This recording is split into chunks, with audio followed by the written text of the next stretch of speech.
now in municipalities in Door County. So I know I'm no longer there, but it's kind of like a point of pride. I'm really competitive, and I was like, we are going to be the leaders in sustainability in Door County.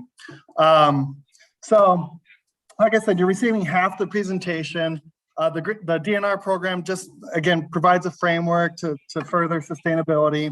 And here's a little excerpt of what the Green Tier program is in Wisconsin, which is very unique in the country. Actually, it's one of the only states that has a program like this. And so what they say is that Green Tier is a voluntary program that recognizes and rewards environmental performance that voluntarily exceeds legal requirements related to health, safety, and the environment, resulting in continuous improvement in the state's environment, economy, and quality of life. And so part of the presentation is they provide their framework, and then I talk about the practical applications of how the program can be used. So with that, let's see if this works. Egg Harbor joined in 2017. And how did we do this? Well, we had one of our trustee members, Miss Angela Lynch. She was an environmental champion. So she encouraged other council people, other trustees to join. So that's an important point, is that you have to have buy-in from your council or your trustees. We formed a Green Tier task force. There's lots of ways that you can form committees, task force, work groups. In this case, we formed a task force, which was kind of just outside of the governmental structures, which meant that they had a little more freedom to do what they wished with a little more open communications. They didn't fall under the Open Meetings Act, but they're a very organized group and they worked very efficiently. Then, as things started rolling, the Village of Egg Harbor was able to hire a part-time sustainability coordinator. So that was an excellent move by the village. This gal worked half-time for our library community center and then half-time as our sustainability coordinator. And then our library community center, you'll see in the presentation, it just became a hub of promoting sustainability and health and all policies, which I'll talk about. Jessica Ranke is the one that ran that facility. We actually got a lot of buy-in from our entire staff, administrative staff, which was very small, very similar to Saugatuck, and then our Department of Public Works, which is probably more important. They believed in the mission of sustainability, so they were very supportive all along the way. And again, our council. Okay, so we did really well in a short amount of time. In fact, last year we won the Governor's Tourism Stewardship Award, which was kind of a bust, because usually like you go to this big conference and you get up on the stage, you get to shake the governor's hand, but the award ceremony was like virtual, and there was like a little fake applause, and it was like, oh man, this could have been so much cooler had the governor handed this to us directly. But the Tourism Award is designed to recognize and acknowledge those individuals and or businesses in the tourism economy that really show a dedication to sustainability. So that was a big deal for our little village. I should also mention, which I'll do right now, is that if you go to Egg Harbor's website, there's a tab for sustainability. There's a lot of stuff on there, which I will not go through right now, but take some time and check that out. A lot of cool stuff that our sustainability coordinator puts on that page. So getting started, the Green Tier programs provide a baseline assessment. And basically you score yourself in all different types of categories: transportation, utilities, parks, recreation. And one of the first things that we did is a baseline assessment, and we scored ourselves. How are we doing in all of these various categories? And frankly, I say that we scored poorly because we weren't doing very much. The DNR would say it doesn't matter, you're just setting a baseline to benchmark yourself as you move forward. Again, the Green Tier program provides this framework. And so we started picking off, low-hanging fruit and receiving grants through the networking of the Green Tier program And one of the first things we did was electrical and heating audit. We looked at all of our municipal facilities and said, okay, who's using the most energy and what's the quickest way to save energy? And so that's kind of what you see in that little square there. And the big gray area is our wastewater treatment plant.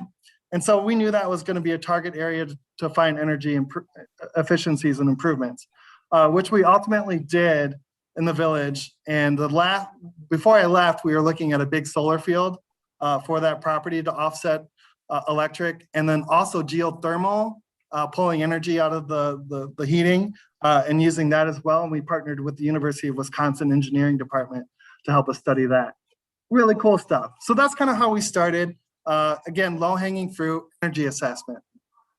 We worked with a group called Focus on Energy in the state of Wisconsin. And again, we received a grant to help us move through that process. So we got $10,000 right off the bat to just do that baseline energy assessment.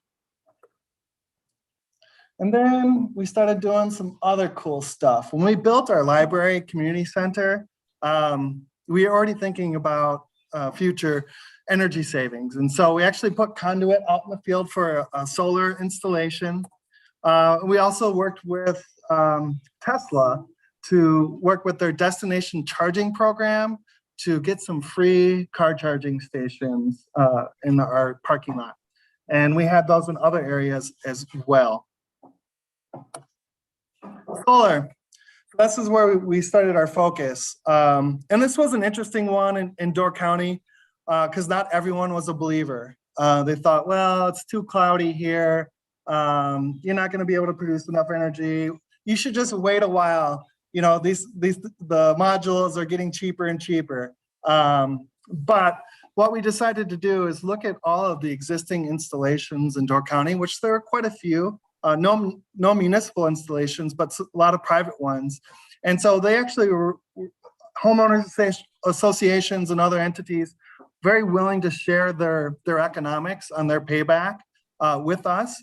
And so that's where we started, just a very preliminary review, just to make sure that we could demonstrate to people that this makes sense before we took it to the next level. Then we hired a consultant. He was down in Madison, Wisconsin, very tied into all the energy groups. And he performed a feasibility analysis because we knew that this was going to go in front of our council and they were going to have to take a vote eventually. And so we wanted them to have the data to support their vote. So we reviewed the economics. And then eventually we went out for a public bid. We chased down grants, everything that we could find. And then also we wanted this to be a demonstration on electrical savings. So we also wanted a display inside of our library so that people could see real time how much energy we're saving and kind of make that connection. And so that install, it should be finished by July 1. So that's happening hopefully as we speak back in Door County. So the council eventually approved it.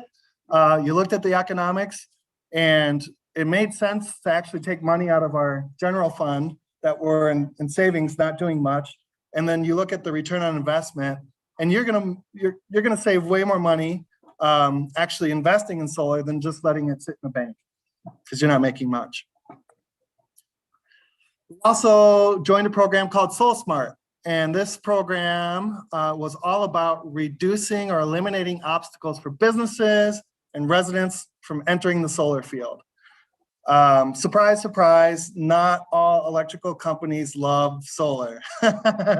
So one of our endeavors was to eliminate all of the administrative tasks. If a homeowner came in, we wanted to give them, or business, one piece of paper. It said, fill out this form. Our building inspector already knows what this is all about. It's really easy to enter this market. Oh, here are a list of contractors. Good luck, go for it. So we entered this program and we just went through the process to do just what, as I said, and we got our designation. We ended up being, I think, a silver designation, really close to being gold, but we just weren't quite big enough to be a gold designated community. So on the solar front, we were doing on the municipal level, on our own facilities to be the leader, and then also encouraging businesses and residents to do the same. So we're walking the walk as we're talking the talk. So important. And all of these things that I'm going to share with you, like in isolation, aren't like wild or extraordinary in any way, but it kind of, as you add them together, they build something really cool. So another program we had is called Eggy Bikes. So the village of Egg Harbor, everything's egg something, right? So this program's Eggy Bikes. And I think there's not too many places in the world that you can actually get away with this program, but these are free grab and go bikes. And I think they have about 20 of them now, sponsored by various businesses. And we have them laid out throughout our city, throughout the village. And that's it. People can just, pull up to the library, grab a bike, ride off. And then we have different places where they can drop them off. It's just like an honor system. And we had not lost a single bike before I left, which was extraordinary to me. Now we found one. I mean, we often find them in people's lawns, the next morning, especially on busy weekends. I think we only found one in the water, which was fine. We pulled it out pretty quick. There's a picnic table too there, so it was a wild night for somebody. But anyways, it's a cool program. But we didn't have any bike rental companies in our village, so that was one thing. And then also just a very safe, trusting community. Farmers market. I mean, okay, simple stuff, but the village didn't have one. And then, thankfully, Egg Harbor finally got it up and going, because when COVID hit, one of the lessons learned is like, wow, people immediately found out that they can purchase locally sourced food rather than going to the market. One of the things that we really promoted in Egg Harbor was planning and development for walkability and bikeability, wildly important. What we wanted people to do is come to our destination, park remotely, either at their resort, their hotel, whatever, and be able to bike or walk safely into our village, rather than bringing their cars, because we too had a parking problem in the village of Egg Harbor. So this is a theme that I cannot escape, but that's okay. And so we really cultivated this culture of walkability and bikeability. And also we really tied that into our arts community. And so we created this map, which I'll show on the next slide, of how to navigate our village, go to all the nice parks, and then all the public art, and really get people to move around again without their vehicles and explore places that they normally probably would not be able to explore on foot. You can just get much further on a bike. This number is pretty outstanding. $2.2 million that we got from the state of Wisconsin for bike lanes, additional sidewalks. We got one grant through the Transportation Alternatives Program, which is the same grant that we're chasing down for the Blue Star Trail, which was like $1.2 million, the largest grant that was issued in the state of Wisconsin. So we really built this culture, and we started letting government officials know that this was a real thing, and we started getting big grants to support it. Ryan, would you want to tell me to the end for questions? Let's just shoot. Let's go for it. Yeah, let's keep this casual. How long from the point at which you guys started these programs to, I guess, when I know it's still in process, but to them get a fully? To feel like we were really doing something? Yeah, probably a year. A year? Yeah, didn't take too long. Is a year a long time? I don't know. Okay, good. No, it took a year.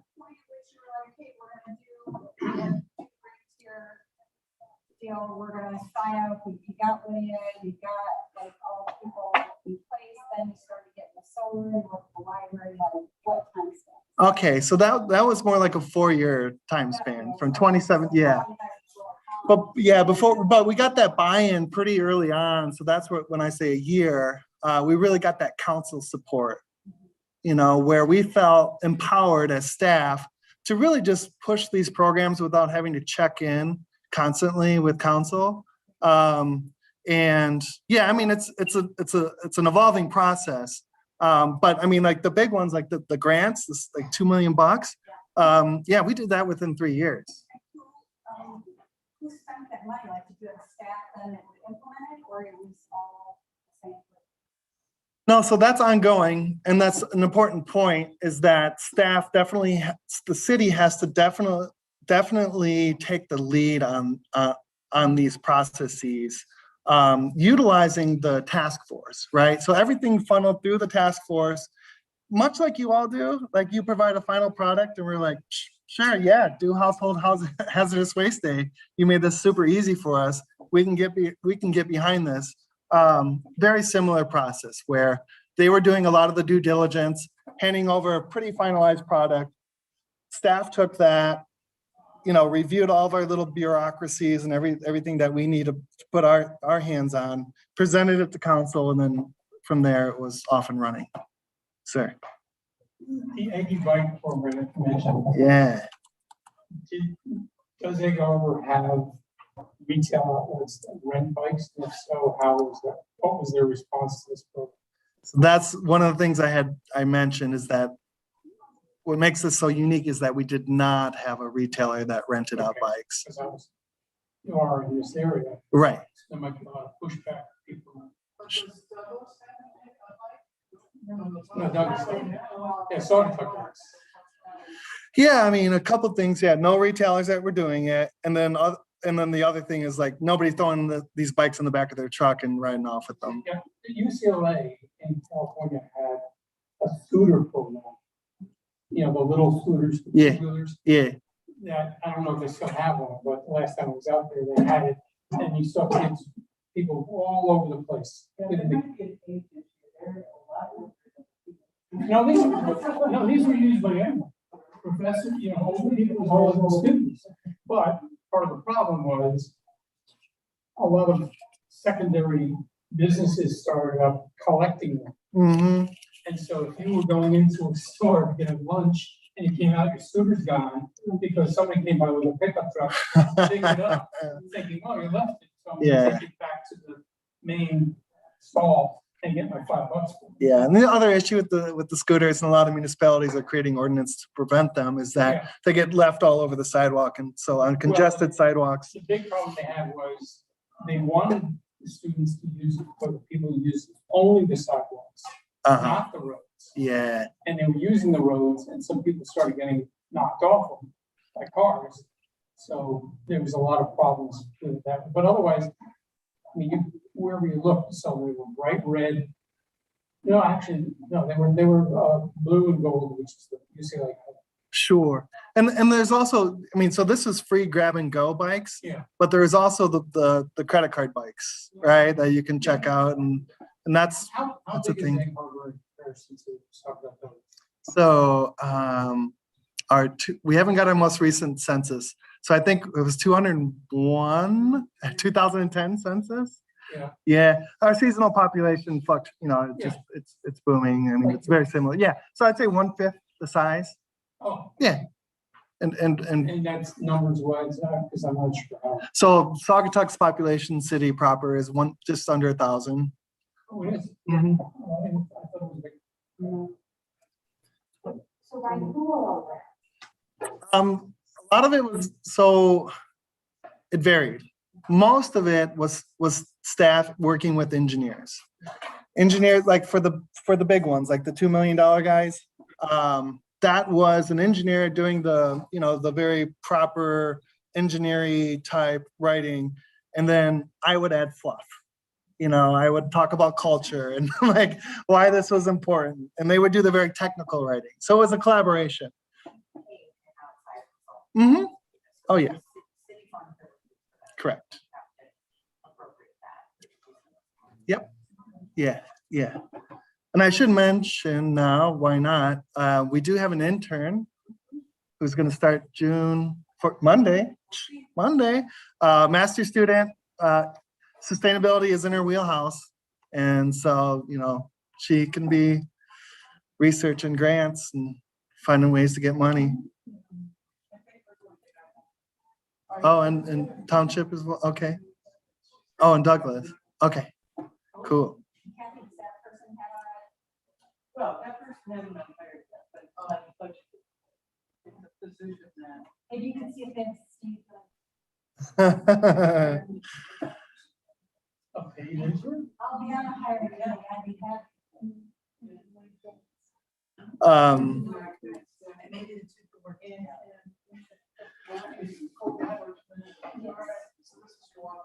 Yeah, walkability, bikeability, and this is just kind of scratches the surface. We're also working on a beach-to-beach trail, which we're also out working with the University of Wisconsin on that concept that went to another municipality, very similar to Blue Star Trail. But yeah, we're just trying to create interest in our village and highlighting the hot spots. We did a beach expansion. We knew that water levels were rising, so we got grants to actually make it ADA accessible and improve our facilities. Oval Beach is, after our city council strategic planning meeting, rose to the top as far as an amenity that's needs focus and attention and can be improved upon. So recycling bins in our parks. Again, small stuff, but you add it all up, it's good. Nowhere. So I mean, and you talked about this at one of your meetings, right? Putting these out, and the important things are, one, you have the staff to actually manage the recycling, and two is make it obnoxiously clear that it's for recycling and not to be commingled with trash. Using multiple languages and just just broadcasting it out there.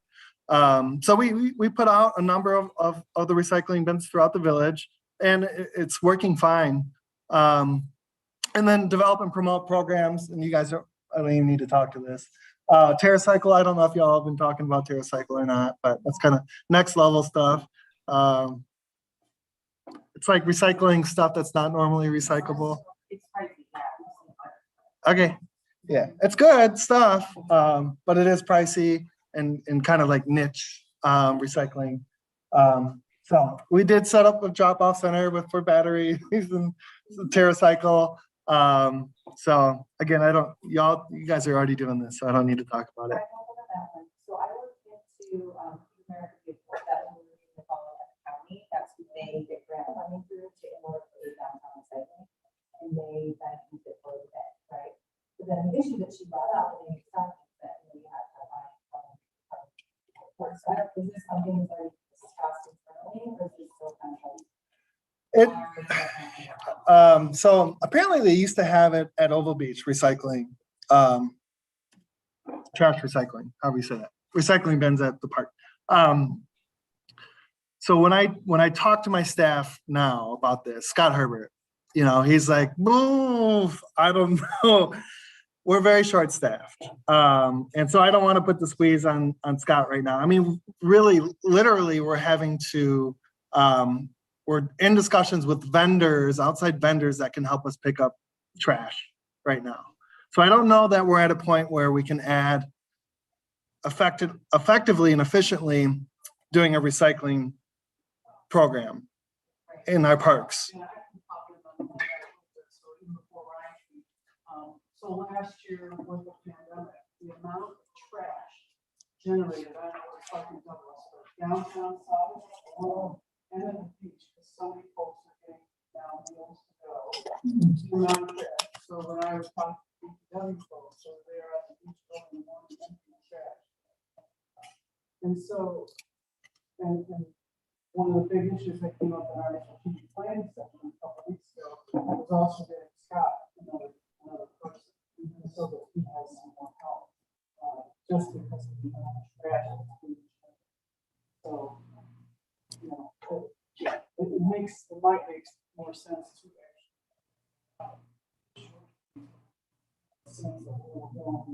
Because I'm not downtown, Oh, downtown, but where I am, like southern, there's always trash. Yeah. They do. oh, yeah. When you say the beach, are you talking, is the beach patrol people to pick up trash on the beach or just cans? Just the cans, but they do a beach grooming every morning, so they do pick up trash every day. So I guess to answer your question, we're not quite there with our DPW staff, but we can get there. I would think that Scott, if Scott had all over the world. Yeah. This is just city side, had all over the world.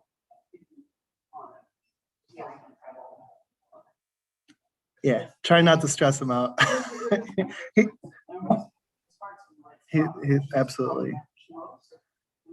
He's very supportive of the concept. Just, yeah, enough said. All right, here's a fun one, elimination of single-use plastics. So, state of Wisconsin, probably in a lot of states in the United States, there's a state law that prevents a municipality from actually eliminating plastic bags. Great lobbyists. And so we decided that we ourselves would work with businesses and eliminate, to the extent possible, the headache and or administrative cost of researching and bringing in compostable or reusable packaging. And we actually got an intern to help us with this program. So they worked with the vendors that provide packaging and said, okay, what kind of products do you got that are compostable? And if they didn't have product, we'd be like, okay, just so you know, we're promoting this product, or we're promoting compostable products, so you may want to get on board and find some products that you can offer your businesses. And so we did the cost analysis. We wanted to present to the businesses the incremental costs. And then as I was leaving, I was working with our Door County Environmental Council to see if they would do small grants for businesses just for the first 2 years to get the businesses to say, like, one of the obstacles with that incremental cost is real, right? It's more expensive to have that type of packaging. So if we could go into a business and say, hey, we've talked to your vendor, we've done your research, and we'd also collect their invoices for what they were ordering. This is how much it's going to cost to do the same thing, but this type of packaging. And oh, by the way, we can offer you a grant to offset that cost entirely. You want to sign up? And so I think when I left, there was like 8 businesses that had signed on. So we were doing all this work ourselves, again, because we couldn't just create an ordinance to prevent the single-use plastics. Yeah, that was through our Green Tier program. Again, using an intern, and you'll find some a lot more information on that program, this program, single-use plastics, on our on their Egg Harbor website under the sustainability tab. For our businesses that were supportive of our sustainability endeavors and joined in, we created an award program for them. So we celebrated their success, and we created a decal that they could put in their window. And there's a longer story about Door County being this ecotourism destination, and bringing in a certain clientele that would appreciate that.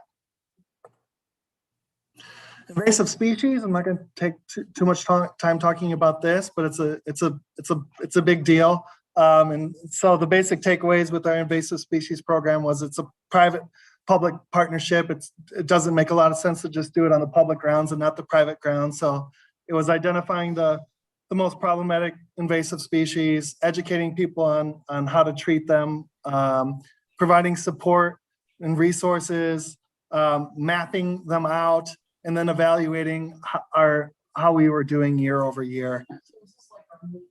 Milfoil, the woolly mammoth elderligid, yeah. And what else? We got purple loosestrife. You got the vine. Got garlic mustard. Yeah, the vine. What you got? Yeah, you gotta kill those. We gotta. Oh man. Yeah. So we got different sectors of the area that want different things treated.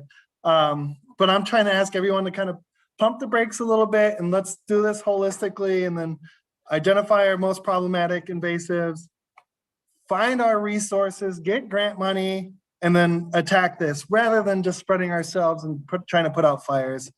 Just not a great use of our limited staff resources. Composting, fun one. Hey, so we were off and running with this one. We started with restaurants. We had plenty of browns through our debris pickup. And then we started working first with restaurants. We're going to expand it to the residents as well, if they want to contribute to our compost. And then our residents were able to use the compost that we created for whatever purpose, and it was wildly successful. And I'm sure they're off and running. I don't even know what they're doing these days, but I'm sure it's going really, really well. Bless you. And what we were going to start doing, and what they probably are doing, is also not just Egg Harbor Little Village focused, but also just kind of reaching out to the township and to the broader Door County to also get the food discards. Also working with food delivery companies that were local. Like we had some really good organic meat companies that were local that were willing to, when they dropped off food, to pick up the waste and then bring that to our composting site. So we started forming these partnerships with our vendors. It is, yeah. So we had to go work with the Department of Natural Resources and go through we had to get a special permit. Who knew? So it's a whole thing. But we did it and went through the steps. And again, our Department of Public Works we had their buy-in, so they were very supportive. And yeah, what you see in that top picture is a little screening contraption that they built themselves. And it just started out real basic, but I'm sure it'll continue to grow. So year round, it was 5, and then we had a seasonal influx of like 12. How many here? Similar. It's like, yeah, 4 year round. For 5 times people? Yeah, no, I know. I know. So we're adding additional staff. And then, yeah, our Oval Beach staff obviously ramps up as well. Very similar dynamic in Egg Harbor. We had a marina, so our marina staff would ramp way up and bring in a bunch of seasonal employees. But yeah, it's pretty extraordinary what your DPW in Saugatuck is capable of, given their limited staff resources.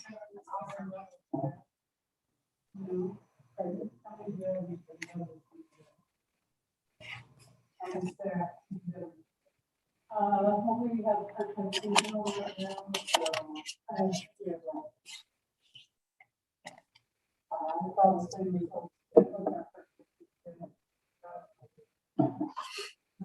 Seed library. So this is like bring some seeds in, take some seeds, free grab and go seeds. We did this at our library.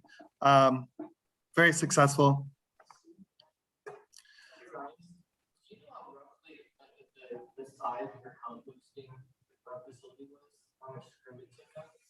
Oh, I'd say less than a quarter acre. Yeah, yeah. Thank you. You're welcome. So Brian, did you guys have to do all of this through the village because it was not done in York County? Kind of similar to what we don't work directly, we're doing the exact same thing. Yeah. County, Yeah, we had to do this all on our own. So we had to come up with our own money. So your residents were being charged for any of that, much like us, we had these independent contracts. No, it wasn't. No, there wasn't a direct charge for services. Specifically related to what? Well, like, so recycling. Mm-hmm. You have, some folks are related to independent haulers, and then other people have their own, for single hauler, independent, and then obviously run their own for composting versus other counties. Right. Yeah. How is that as part of the services to, Correct. Yeah, we were on our own, just doing everything. they offer it and you were part of it, or like? No, there was no offerings. Yeah, so we just really had to take a lead. One other real quick question, the other people that joined in after Stewart first, but then there was 5. So then, everybody's doing their own deal, like every city is just doing like what we're doing, like they're like, oh, there's a group of people, and I'm starting from scratch, or there's like a format that got shared. So yeah, we're sharing all of our lessons learned with them. Where we found opportunities to partner, we would, but they were few and far between, just because of the distance between our little enclaves, our little municipalities, 20 miles away, or 20 minutes away, what have you. But composting is a good example of how we were going to, and that they may be doing this, starting to network together to have a single composting site, because it wasn't very efficient to just do this. We wouldn't get enough food waste to do that on our own, if that makes sense. Yeah. But the big thing about Door County was that historically, all of these little municipalities were so in their silos, not learning and working together, that we thought this was a really good opportunity to start bringing in municipalities to work together on a cause that everyone could get behind. And it was working. It still is. Health and all policies. This is also something that's part of the Green Tier program. So focus on health, energy, waste, land, water, sewer, and transportation. And so we would just put on educational programs, again, through our village, but with various organizations and or businesses that could help us promote that. And our beautiful library community center. And so, you know, here are some examples for environment. Hoop houses, growing mushrooms. Here's one, bringing worms into your compost, right? Who knew? Lots of different workshops, and then fitness. Yes. It's okay.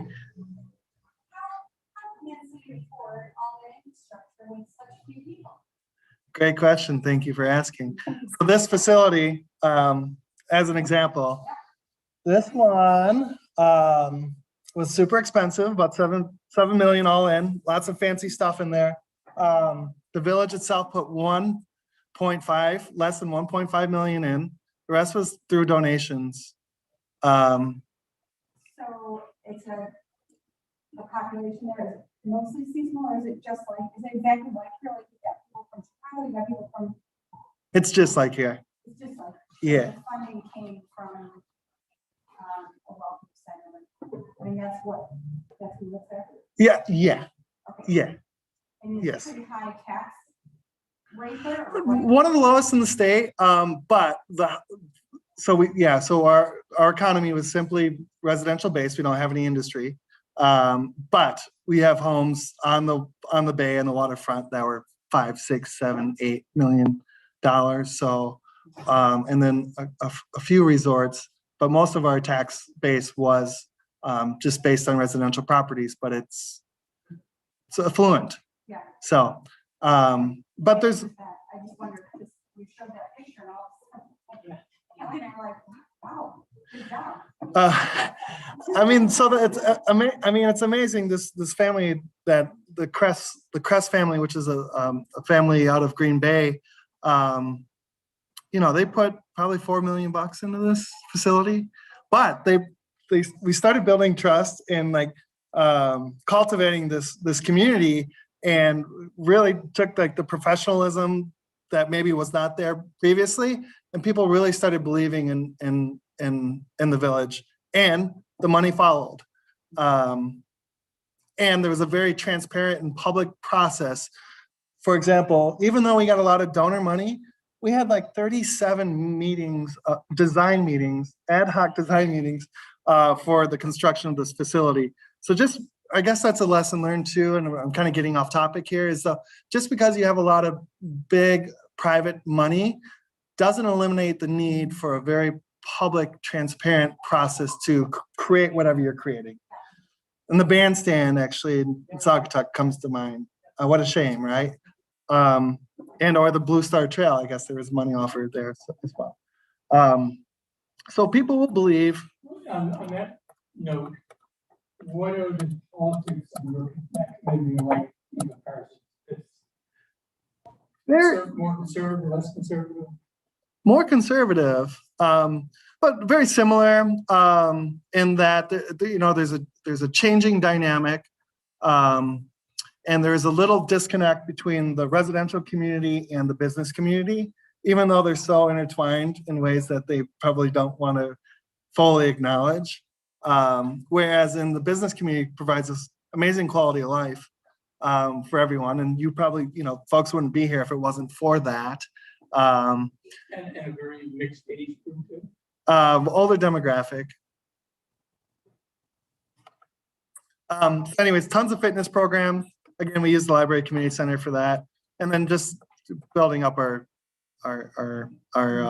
arts and community. So this was part of the presentation, why not all of Door County?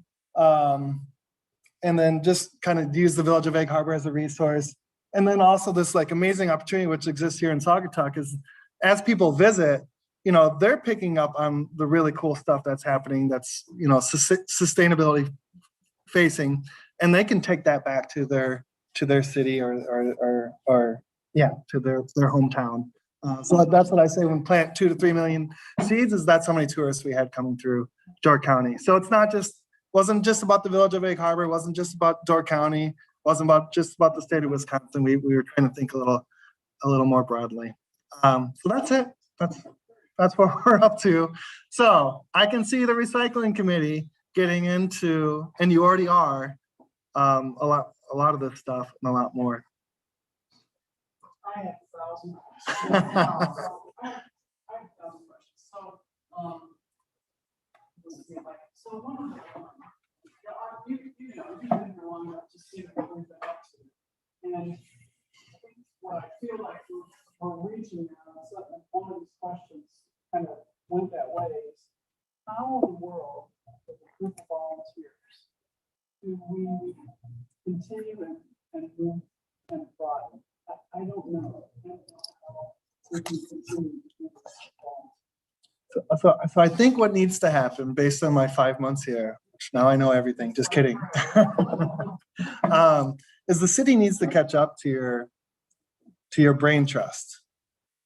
Not just your committee, but others as well. I mean, you know, the master trail plan is another example that comes to mind.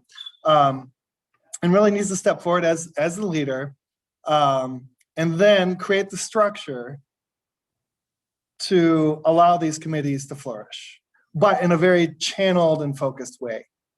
I guess using that invasive species example is, yeah, there's the woolly diligid mammoth bug in, up in Dune Ridge area. And then there's Peterson's Preserve, and then you got the milfoil. But, you know, these are all invasive species. So they, you know, we need to think about them holistically. Again, focusing our resources and our goals and objectives first, start there. And then who can help us? Where can we get because we don't need to do this on our own. There's people that are way smarter than we are doing this stuff already. So how do we pull them in? And then from there, where do we find our grant money? And then execute.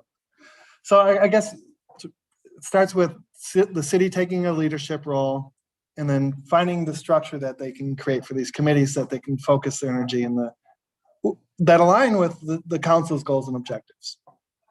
I think we're getting closer. You know, I look forward to this intern, so I can't remember my notes.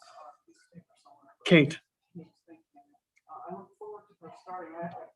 I'm reluctant to overwhelm the poor child, because I'm sure she's probably going to be inundated. Oh, her list is pretty mighty already. Yeah, I mean, just as an aside, in our planning workshop, 2 weeks ago, what do we have on our list in Richmond? 70 something. Yeah. We can do all this. We have 70. 70, yeah. Yeah, 70. So, you know, I'm trying, and then for me, putting on this hat, this committee, you know, how to continue pushing our agenda forward without, you know, with the understanding that the staff has good staffing when they can pass that. I'm saying it's very similar to that we have. Mhm. So I'm hearing you all this, we do that grants. And then we need dollars. Money makes everything better. Is that sort of how it happened, where it's like you have the idea, very limited amount of people, Right. but then if you can get the grants and dollars behind it, then you can figure out how to move forward. Yeah, that's how it works. Yep. Well, it starts with that council alignment to make this part of their core mission. From there, you know, that was part of the presentation that I'd often give is, you know, and going to my office now, I have 1,000 pieces of paper everywhere. I need to be able to feel confidently that I can pick up the sustainability piece of paper and work on that without feeling like I'm off track, just because that's what I enjoy. So it starts with the council aligning on their mission, which would be sustainability, natural resources. And then from there, you get the staff buy-in. And then, yeah, we go after grants. And that's really, I mean, show me your financial resources. That's where it really comes down to at the end of the day, is how you're going to pay for this stuff. How hard do you envision being your finance? How difficult would you envision it to be to get alignment from all three municipalities? I mean, based on your success with the household hazardous waste, and that's just like my very limited insight on what you all are doing, I don't think it's very difficult, because the other thing that I often present is that one of the obstacles to this stuff is staff. This stuff can be very scary to us because we already have our plates full, including DPW. You know, they're already doing a bunch of, they're already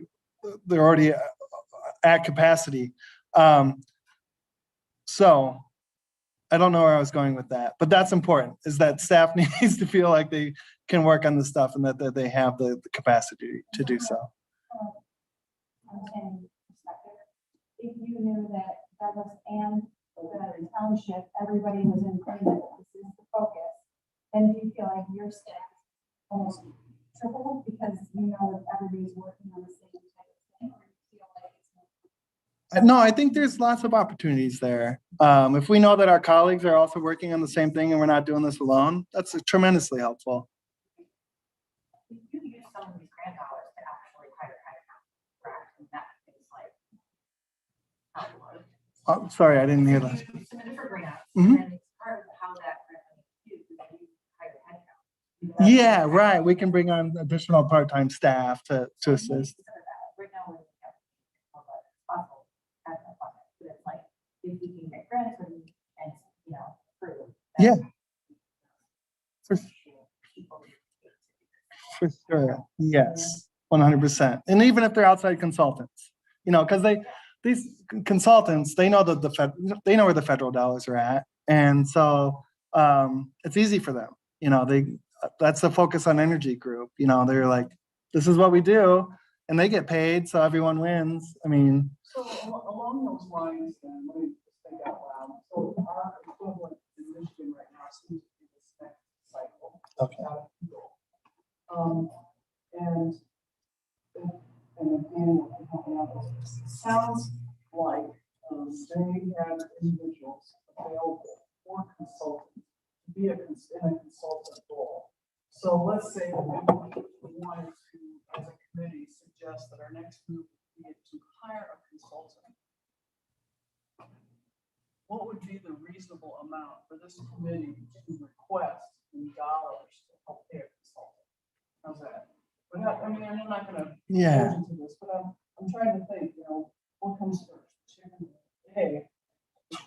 We need a consultant to help us kind of focus and coordinate and really to go after the appropriate to get dollars and be able to pay that person, right? Yeah. So, but we can't, I don't know how much to ask.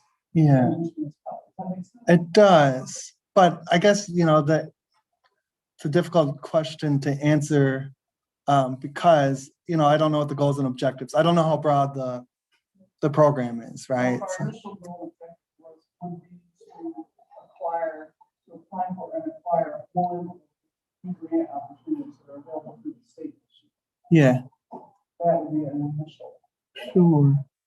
So, you know, I would think like 20 grand would be a reasonable number, just off the cuff, right? That's what we did in council legislation. I mean, I had a rough idea, I mean, guesstimate. based Sure. on folks in other municipalities. You know, I'm just thinking of my next ask of the municipality. Yeah. Right. Total $20,000, so that means whatever that is, almost $7,000. Yeah, roughly, maybe. And this is something the intern could help with, because, you know, if that's in her wheelhouse, not that she's going to be the consultant, but networking is just, you know, it's so important. You don't have to, and that's the Green Tier program was so great because there was an annual meeting and then all quarterly meetings where all of us got together, who's doing what, where your, who's doing the best, where your consultants at, how much you paying them, just the shared knowledge, where I don't know how far Saugatuck has reached out to kind of gain this knowledge of what a consultant would cost or who's doing what in the state. But an intern would be awesome at working at that, taking the first step. Yeah, she's in her final year. She's real smart. Ain't Harvard did this on their own without any other communities, municipalities involvement. Whereas we're trying to coordinate 3 communities. It's great. So don't take this the wrong way, but have you and your colleagues, the other municipalities sat down and brainstormed as a single project versus 3 separate projects? No, not on this stuff. So therefore, it would make sense to at least have somebody coordinate that effort between the municipalities, because if Saugatuck does certain things on their own, it's going to have an impact of this being right across the bridge. Yeah, no, I think the first. And also the town. Yeah. So it's if one does it, everybody's going to benefit. So Yeah. the other 2 have to join in and make it feel like a joint effort. But I think it starts with you all and identifying your goals and objectives and what you want to accomplish. And then that goes up to council, each respective council, and say, okay, this is what the committee came up with. You guys into this? Yes. And then the managers can, again, feel confident that they're spending the time in the right area and start to collaborate. But now we have, for us to sit down right now and say, hey, we're going to do sustainability. Well, what the hell what does that mean? We need some goals and objectives.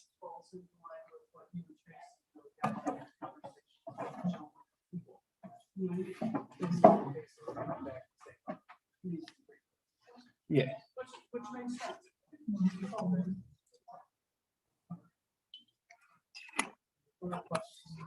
But I'm wondering because I know that the town is going to be proposing soon to the city of Douglas that they want to put together a review committee for the master plan. I'm wondering if that's not a good opportunity to begin aligning priorities, to utilize that as like a stepping stone. If you're looking, if the plan is to revise the plan for 5 years ahead, isn't that a good time to kind of look at the goals and have, talk about what these priorities might be connected to the master plan, and then kind of start moving forward with that, like kind of do double duty. Saying it's not just a master plan, it's like kind of setting real concrete priorities. So the township is way ahead. I don't know who it was that surprised me with that. But this township was already starting to work on. John Conway. Must have been John. Yeah. Are you guys, and then he asked me, where are you guys on? Is it parks and infrastructure related, or is it broader? It's broader than that. Okay. Where? All right. I haven't even touched that one. Yeah, could be an opportunity for sure. One of the things that came out of the Saugatuck City Council strategic planning session is that they need to form a parks committee. So a lot of this would fall under parks in collaboration with whatever you all evolve into.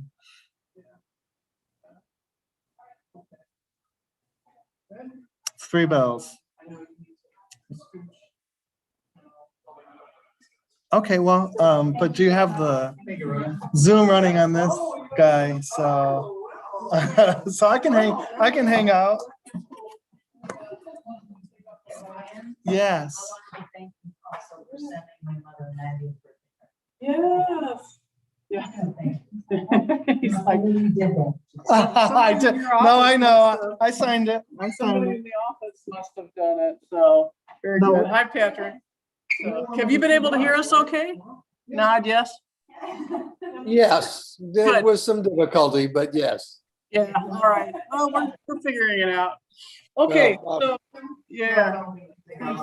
Yeah, so, I'm sitting here thinking about all these things, and I've decided to give us a homework assignment for our next meeting. And that is based on, for those, I'll move back in here, for those who are here, and then for the others who listen to the recording, and Patrick was online, is taking what Ryan has presented and really thinking about what makes sense for us in our next steps. And, I want you to really, and I'll remind everybody, and I'll make sure that Kathy includes this, in the minutes, but to really think about where we are now, because we've done so much. I keep saying this, we've come so far in a year, where we are now, and what makes sense to then begin to pursue. And we're not going to be able to do everything. It's impossible.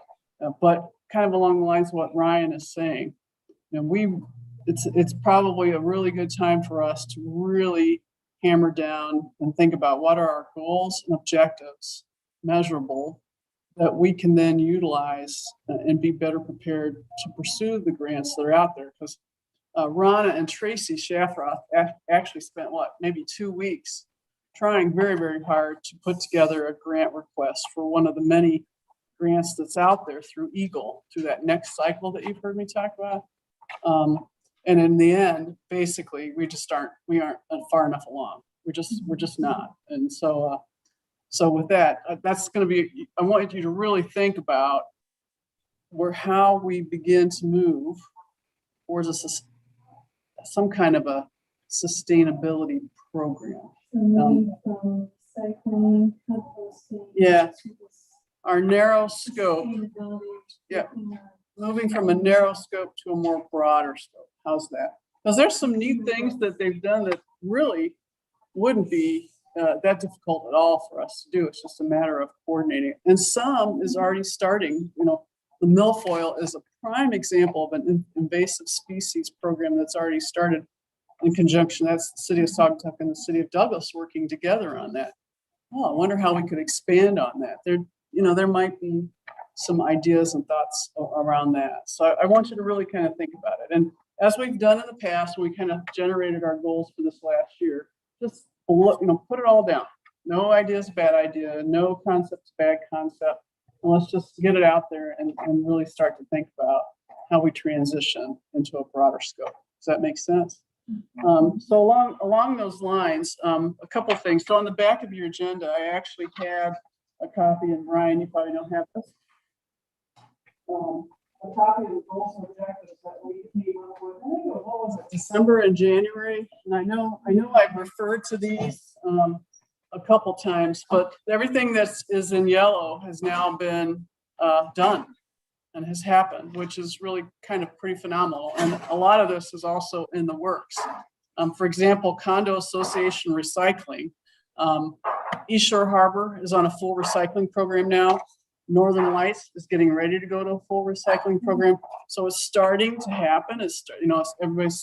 We've been contacted over East Shore. How did this happen? It came up at the Douglas City Council meeting the other night. Douglas City Council members wanted to know how much East Shore is paying for weekly trash pickup and weekly recycling. And it came to $480 a year for the trash pickup twice a week, and including the cardboard bin, and then the 3 blue bins, $7 a month for a once a month pickup.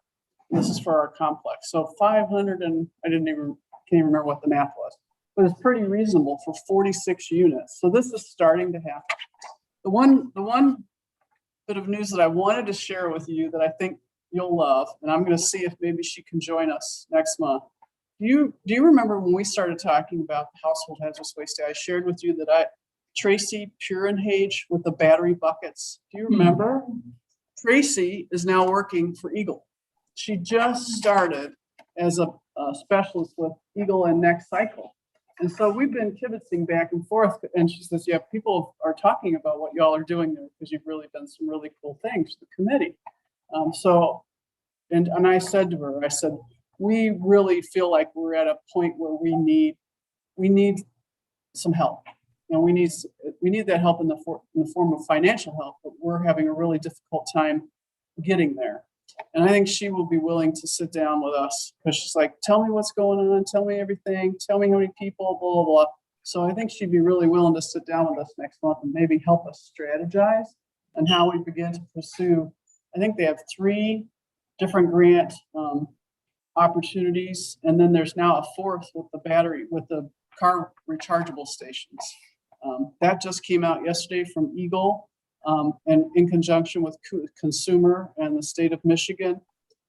doing huge rebates for businesses and residences, again, for car charging stations. And it just came out yesterday. I think it's another one. It's on top of it. It's brand new. I mean, it's like, I don't know how many millions of dollars that the state. So anyway, it's a long-winded way of saying that I feel like we have a little bit of an in with Eagle now, with Tracy, because she knows what we've been up to from the get-go. So along those lines, the battery buckets, if you didn't know, are here. They came in, I think, last week. I've lost track of time. We had, because of the municipality support, we will have a subscription for at least 2 turns of those buckets. So, and there'll be a bucket in each municipal office.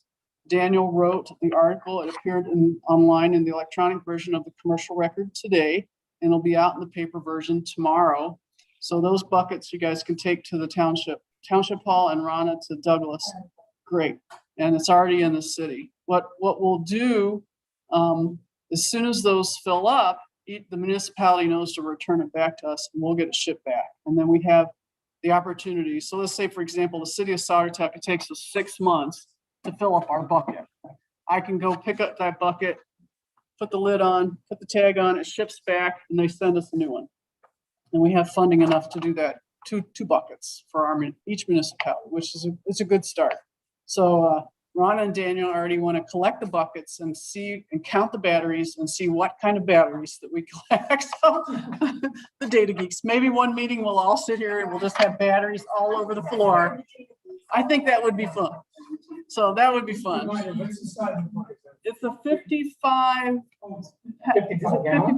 pound is, well, 5 gallon? Just as an aside, you presented it to the. I know, I said gallon and afterwards, You know what I thought was funny? what? Nobody said Someone anything. asked you on it. Yeah. 55 gallon pail, she said, and I'm like. Yeah, and I was thinking about it afterwards. I'm like, that is impossible. Yeah, so it's a 55. And they're like, oh, it's 55 gallons. Yeah. It's only this big. So it would be a 55 pound. So anyway, Which when it's full, that's gonna weigh a ton. it's going to weigh a ton. Yeah. So what we'll do then also, in addition to the article in the paper, there's a couple of things I've asked the managers to include in the e-blast that they normally send out, the instructions that Daniel really put together in that article. So it'll come out in that format.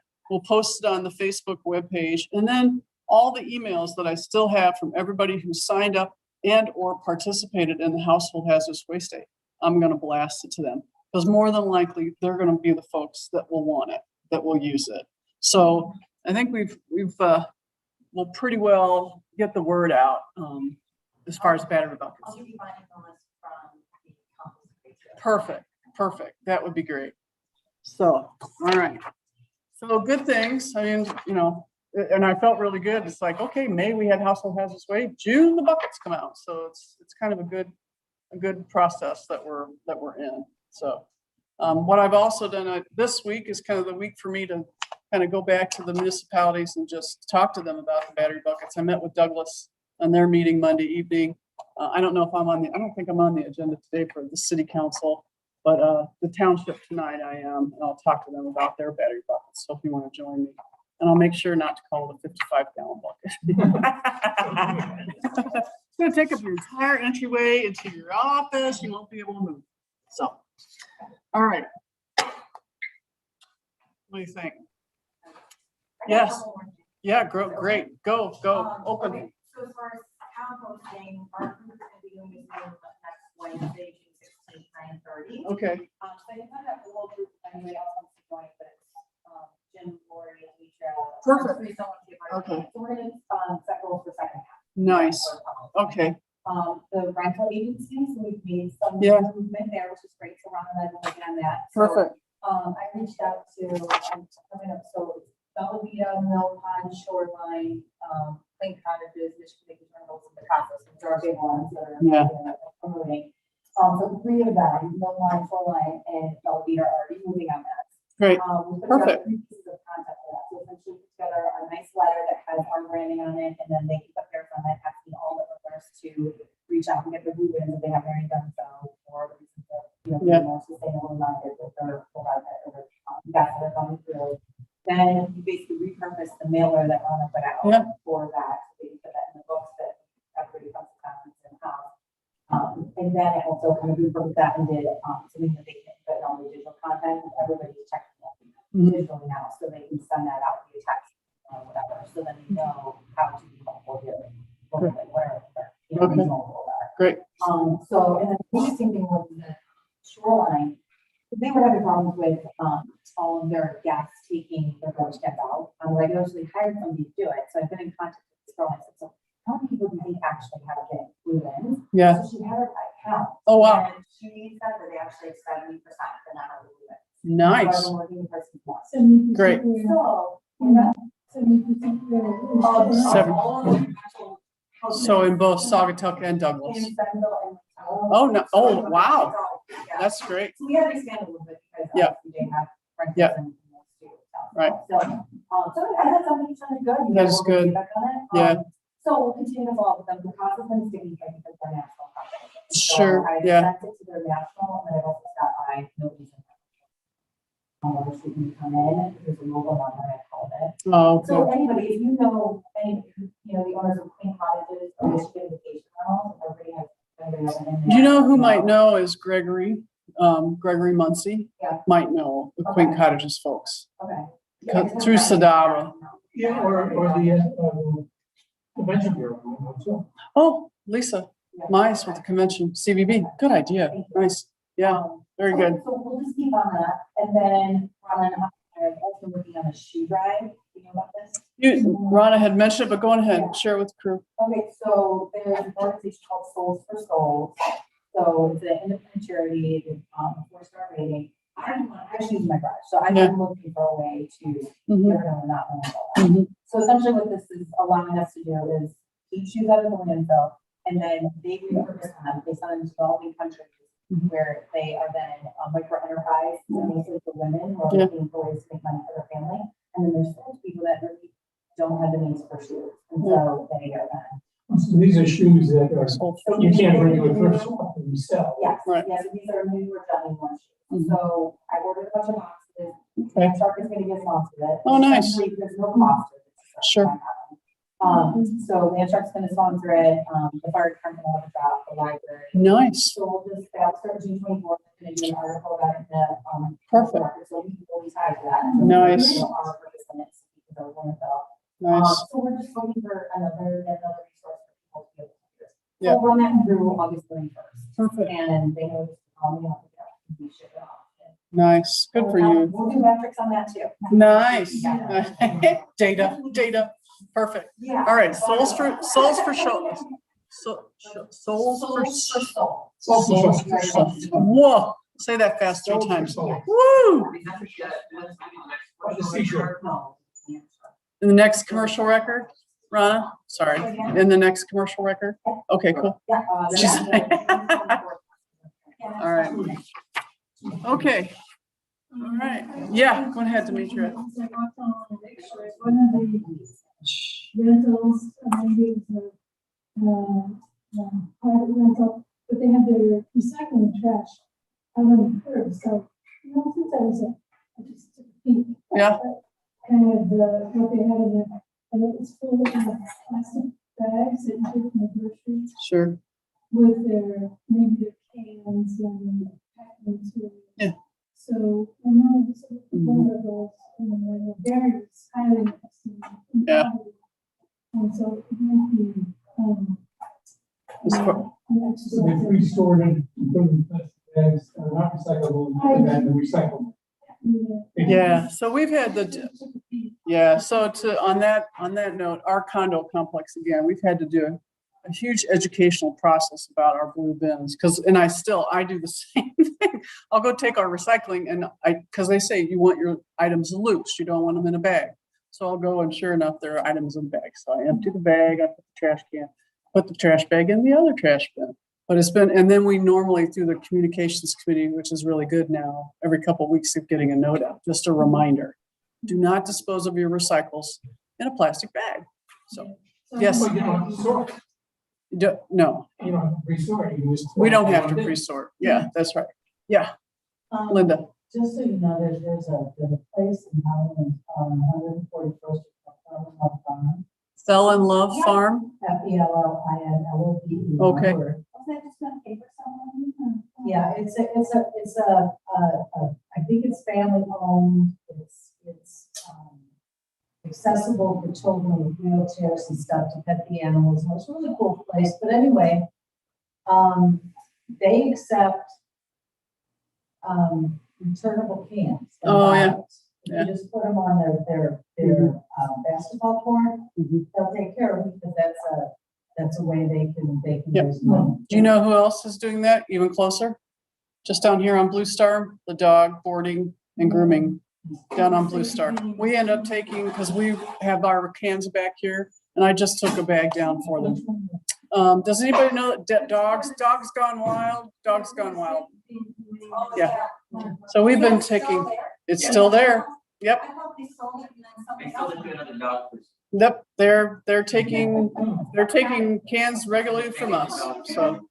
All right, anything else for the good of the order? So Ron and I can go to our next meeting. All right, so our homework then, and I'll try to remember, and Ron and Daniel can help me remember this, is just to really start thinking about what did Ryan share with us?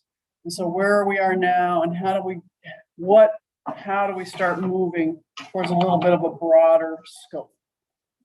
Not too much. Broader defined scope. Sure. Yeah. All right. Okay. Thanks, Ryan. Thank you so much. Really appreciate it. Patrick, thank you. Meeting adjourned. No, I'm just going to say meeting adjourned. Yeah, because now we're in person. Gosh, not that that matters. All right.